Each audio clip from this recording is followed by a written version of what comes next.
황기도환 선교사님께서 목요일에 심장 시술을 받으셨는데 금요일 아침에 새벽 기도회 끝나고 얼마 안 돼서 저에게 카톡을 보내셨어요. 그러니까 영상으로 온라인으로 우리 새벽 기도회를 참석하시고 그날 새벽 말씀과 관련해서 선교 현장의 이야기를 그날 나눈 새벽 말씀이 선교 현장에서 이렇게 적용이 되겠다 하는 그런 이야기를 저에게 알려주셨어요.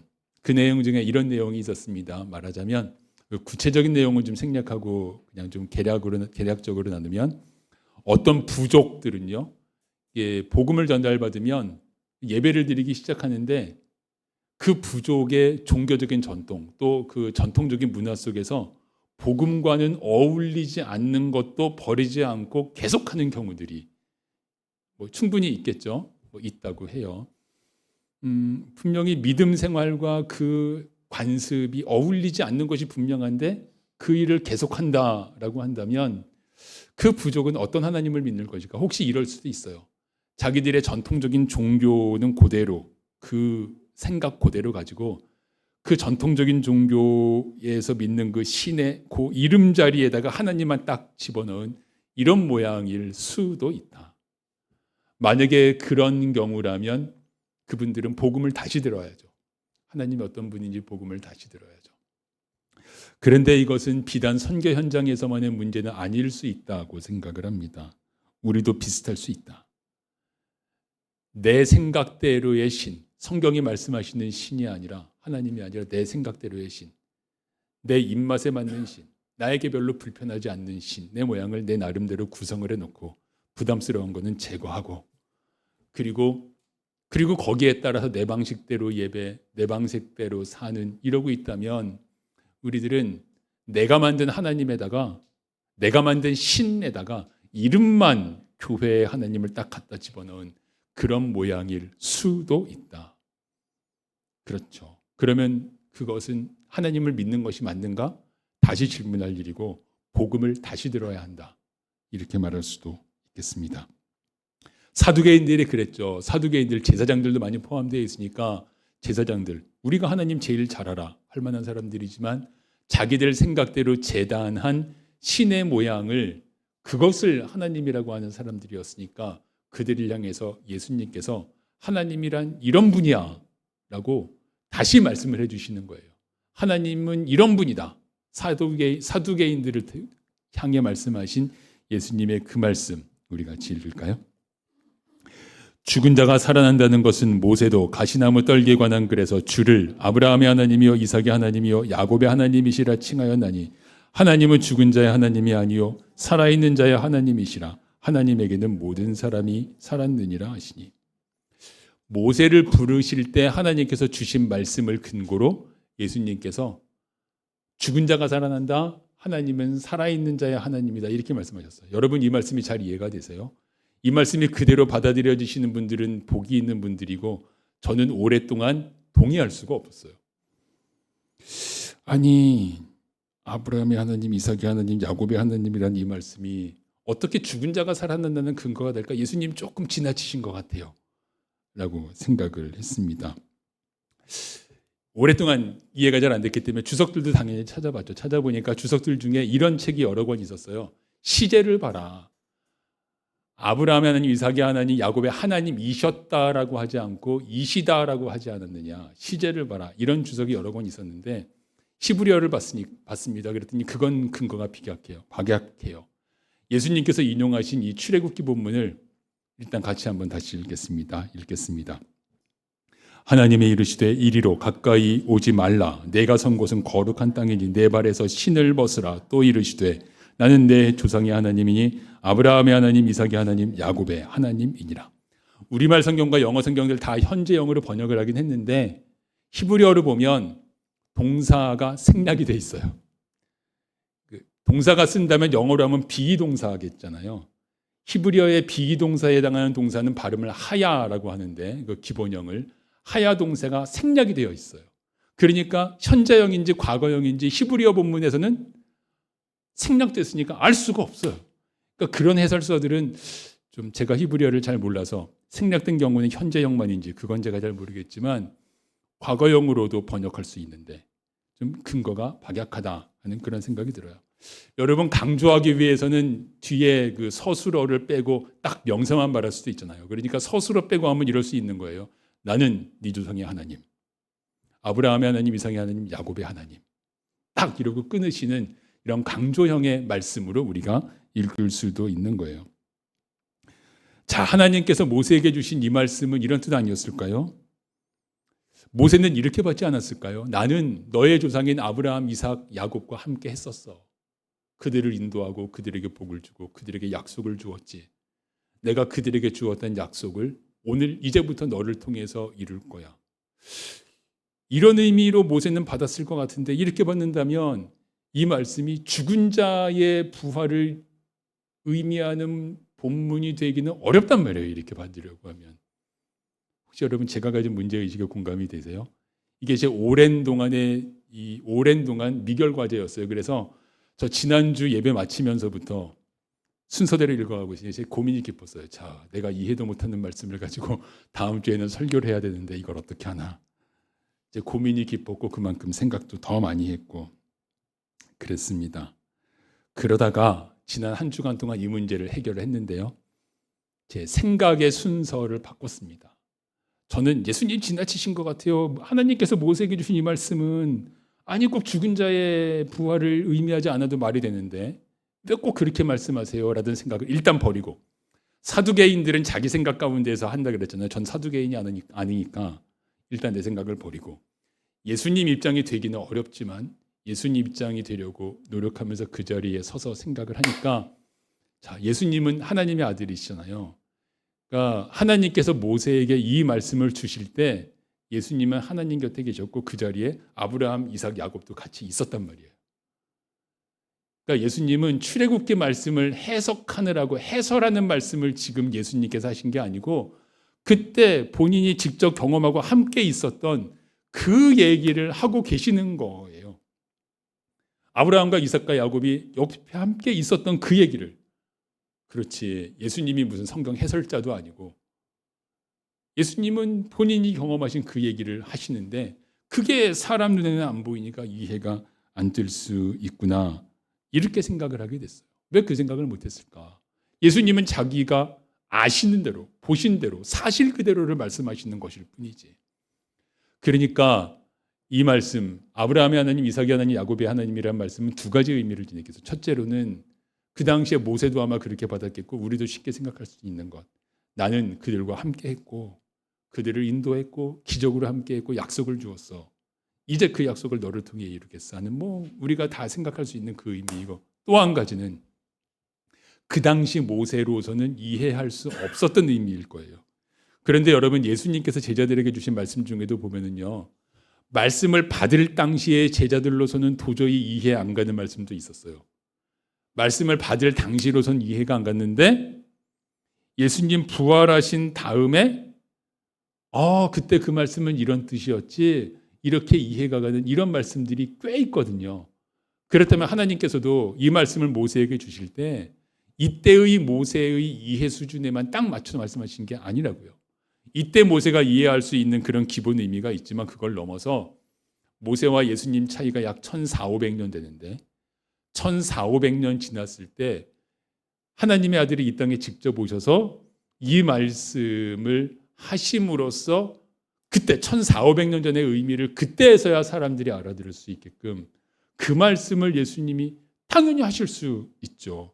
그리고 그것은 사실의 기반이에요. 그냥 하나님께서 모세에게 이 말씀 주실 때 하나님 곁에는 아브라함, 이삭, 야곱이 있으니까 모세는 못 알아듣지만 나는 나에게 순종하는 자에게 영원한 생명을 주고 나에게 순종하는 자에게 상급을 주고 그들이 죽은 다음에도 이 땅에서보다 더 큰 사명을 주고 그 사명을 따라 살아갈 수 있도록 하는, 나는 부활의 하나님, 영생의 하나님이다.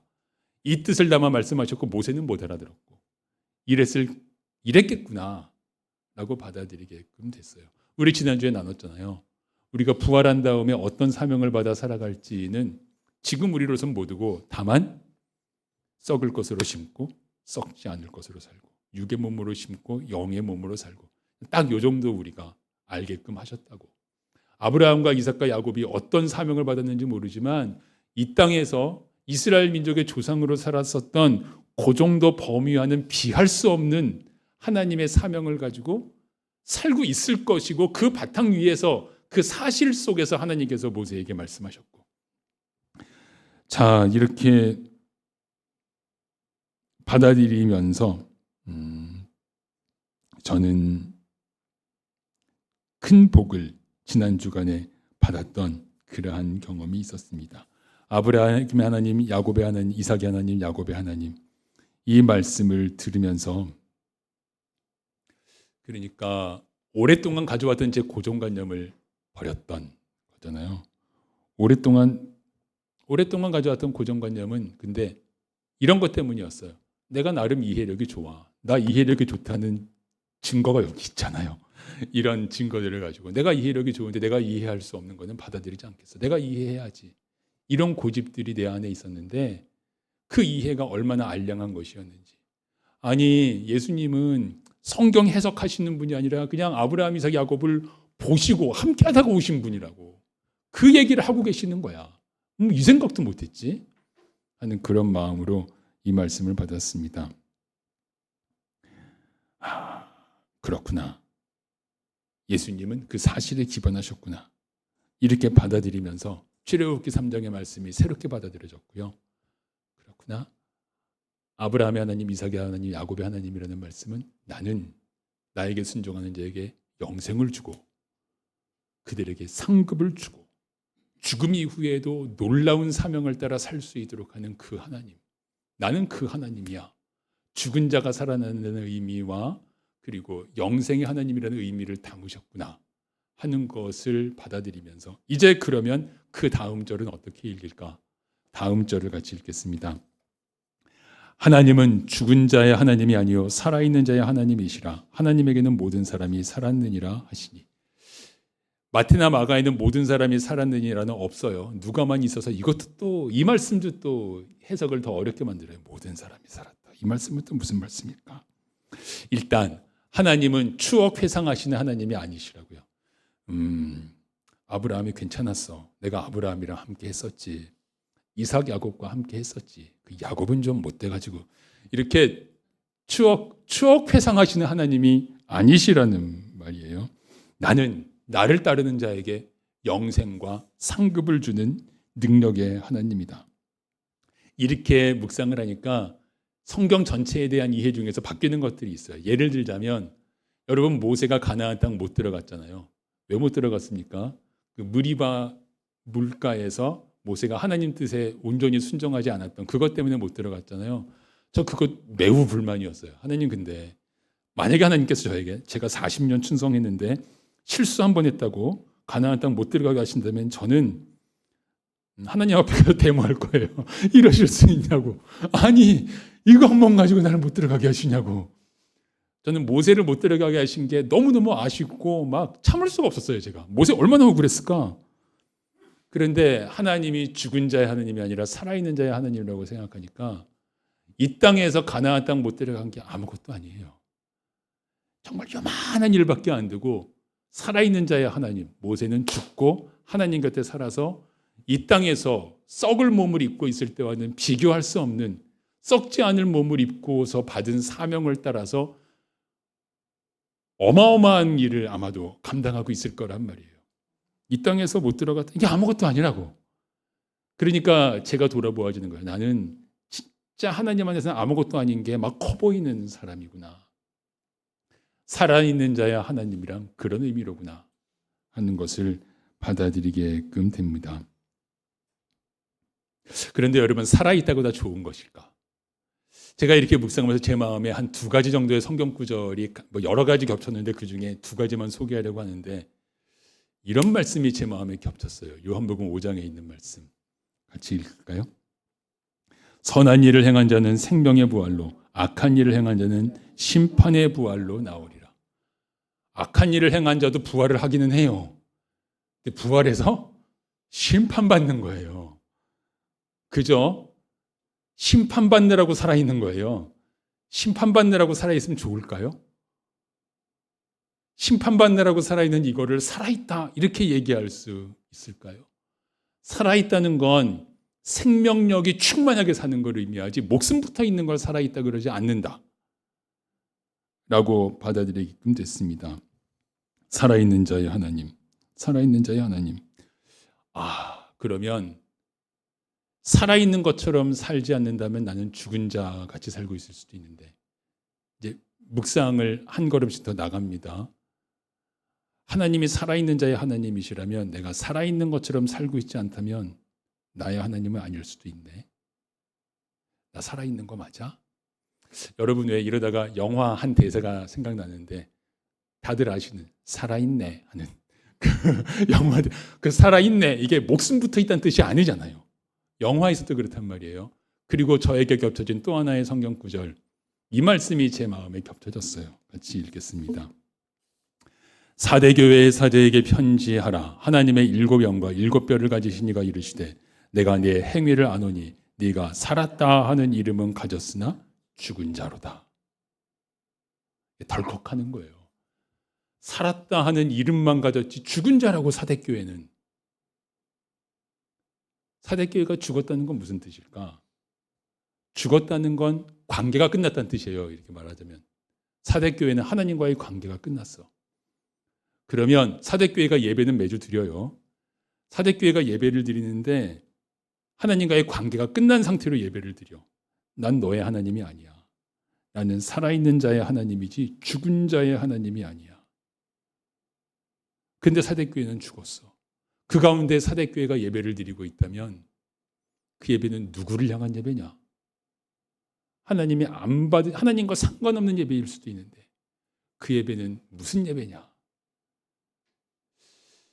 사대교회 같은 교회가 만약에 오늘날에 있다면, 혹시 우리 교회가 사대교회 같은 교회라면 그 예배는 무슨 예배냐?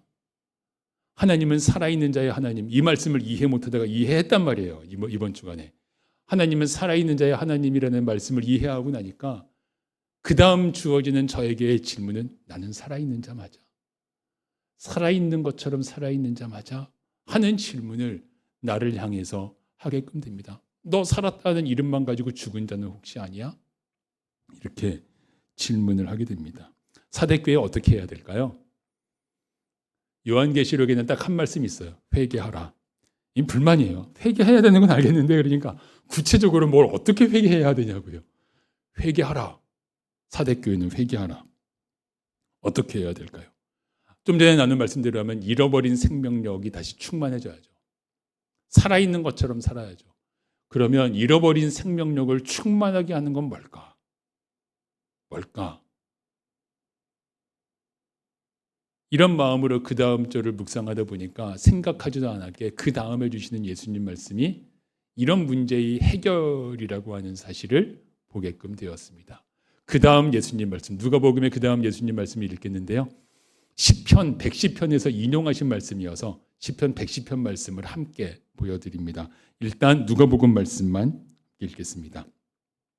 시편의 다윗이 친히 말하였으되 주께서 내 주께 이르시되 내가 내 원수를 내 발등상으로 삼을 때까지 내 우편에 앉았으라 하셨도다 하였느니라. 시편은 여호와인데 누가복음은 주라 그랬는데 여호와가 주로 바뀐 건 별 문제가 아니죠. 고대나 지금이나 이스라엘 사람들은 성경에 여호와가 나오면 아도나이, 주로 읽었단 말이에요. 하나님의 이름을 망령되이 일컫지 않기 위해서. 여호와 발음하지 않았고 주라고 읽었다. 그래서 영어 성경들을 보면 여호와로 번역한 성경은 오히려 드물고 여호와가 나오면 대문자 L 써서 로드. 대부분의 영어 성경은 이렇게 번역을 했습니다. 그 여호와가. 그러니까 여호와가 주께로 바뀌었어요. 이거는 뭐 의미 없는 얘기고. 자, 주께서 내 주에게 말씀하셨다. 다윗은 누구를 가리켜서 내 주라고 했느냐? 110편이 다윗의 시편이거든요. 혹시 이런 건 아닐까? 여러 가지 생각을 해봐요. 다윗이 아직 신하였을 때 내 주, 왕이 주니까 그 시대에는 사울 왕을 내 주라고 하면서 지은 시편은 아닐까? 근데 시편 내용을 보면 이 내 주가 사울 왕을 가리킨다고 보기에는 좀 무리가 많이 있어요. 그건 아닌 것 같아요. 다윗이 왕이 된 다음이겠다 생각을 하고, 아니 왕이 누구를 향해서 내 주라고 할까? 이게 고민이 되는 거예요. 여기에 대해서 합리적인 해석자들은 이렇게 해결을 했습니다. 합리적인 해석자들의 해결. 이 시는 다윗의 시편이 아니다. 무명의 시인이 다윗의 시편이라는 이름으로 지었지만 후대에 이름 없는 어떤 시인이 자기 왕을, 그 시대의 왕을 내 주라고 표현하면서 하나님께서 내 주인 왕을 축복하셨어, 이런 의미로 지었다, 이렇게 해석하는 합리적인 해석자들이 있어요. 공감이 되세요? 이해는 잘 돼요. 그렇게 하면 이해가 잘 되겠죠? 하지만 저는 그렇게 받지는 않았습니다. 왜냐하면 성경이 다윗의 시편이라 그랬으면 다윗의 시편인 거지. 그걸 이건 다윗의 시편이 아니야. 그래가지고 가는 해석을 일단 그거는 참고만 하고 일단 뒤로 하고. 그럼 뭘까? 누구를 내주라 그랬을까? 가능성은 하나밖에 없어요. 제가 생각할 수 있는 범위 안에서. 성령께서 다윗의 눈을 열어주셔서 하나님과 하나님의 아들이 함께 계시는 것을 보게끔, 누구에게도 허락하시지 않던 그 시대에는 그것을 보여주셨단 말이에요. 그리고 이 하나님의 아들이 언젠가 이 땅에 오실 거라는 사실도 다윗에게 알게 하셨단 말이에요. 이것을 알게 된 이 환상을 만약에 다윗이 보았다면 다윗의 가슴은 얼마나 벅찼을까? 그 벅찬 가슴으로 자기가 본 걸 증거하고 있는 거예요. 주께서 내 주에게 이르시되 이러이러하리라, 이렇게 증거하고 있다. 이것이 실수를 한 게 아니라는 증거 또 하나, 110편에 보면 5절도 다윗이 또 한 번 주라고, 그 하나님의 아들, 하나님 곁에 있는 분을 주라고 또 한 번 칭합니다. 5절 말씀을 같이 읽을까요? 주의 오른쪽에 계신 주께서 그의 노하시는 날에 왕들을 쳐서 깨뜨리실 것이라. 왕들을 쳐서 깨뜨리신다는 건 좀 전에 발등상 그 얘기랑 통하는 거겠고, 주의 오른쪽에 계신 주, 앞에 있는 주는 하나님, 오른쪽에 계신 주는 하나님의 아들. 이제 이렇게 표현을 하고 있는 거잖아요. 다윗은 성령의 놀라운 은혜로 그 시대에 누구에게도 허락되지 않던 그 환상을 보고 그것을 찬송하고 있구나 하는 것을 볼 수가 있습니다. 자, 이걸 보면서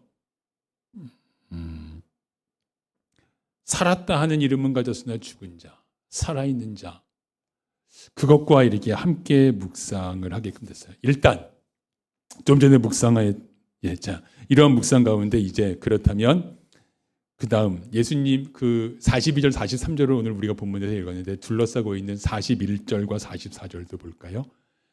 이 시편 말씀을 인용하시면서 예수님께서 이렇게 말씀하셨어요. 같이 읽겠습니다. 예수께서 그들에게 이르시되 사람들이 어찌하여 그리스도를 다윗의 자손이라 하느냐, 그런즉 다윗이 그리스도를 주라 칭하였으니 어찌 그의 자손이 되겠느냐 하시니라. 그리스도는 헬라어인데 어떤 히브리어의 헬라어 번역인지 나눈 적이 여러 번 있죠. 메시아는 히브리어고 메시아의 헬라어 번역이 그리스도다. 그러니까 메시아와 그리스도는 완벽하게 같은 단어고 히브리어이고 헬라어일 뿐입니다. 그러니까 메시아, 그 시대 사람들은 모두 다 메시아를 기다렸잖아요. 당시 유대인들은 구약 성경 예언대로 다윗의 자손 중에서 메시아가 오시리라 여겼습니다. 다윗의 자손 예수여, 이건 메시아 예수여랑 같은 의미라고 우리 누가복음 읽으면서 같이 나누어 왔죠. 그들은 메시아가 오셔서 자기들을 억눌림에서 해방시켜 줄 것이라고 믿었습니다. 하지만 메시아가 오셔서 하실 일은 그들의 이해하고는 많이 달랐죠. 그들은 정치적인 억압에서의 해방을 원했지만 정치적인 억압에서 해방시키면 뭐 하겠어요? 또 다른 억압이 또 있을 텐데. 메시아가 오셔서 하신 일은 죽음과 죄와 욕심의 그늘, 그 억압에서 살아가는 이들을, 그들에게 자유함을 주시는 게 메시아께서 주실 일이었잖아요. 그렇게 하려면 어떻게 되냐? 메시아의 그 은혜를 받으려면 다윗이 내 주라고 얘기했듯이 메시아를 내 주로 받는 자가 그 모든 죽음과 죄와 욕심의 억압에서 해방되는 것이로구나. 그러면 다윗이 그리스도를 내 주라고 불렀다, 칭했다라는 예수님 이 말씀은 사람들에게 주신 질문인 거예요. 너희들은 메시아를 기다리고 있지. 그리고 자기가 메시아이신 거 숨기지 않으셨어요. 메시아가 여기 있는데 너희들은 메시아를 다윗이 고백했듯이 너의 주로 시인하고 받아들이겠느냐 하는 질문을 주고 계신 거예요.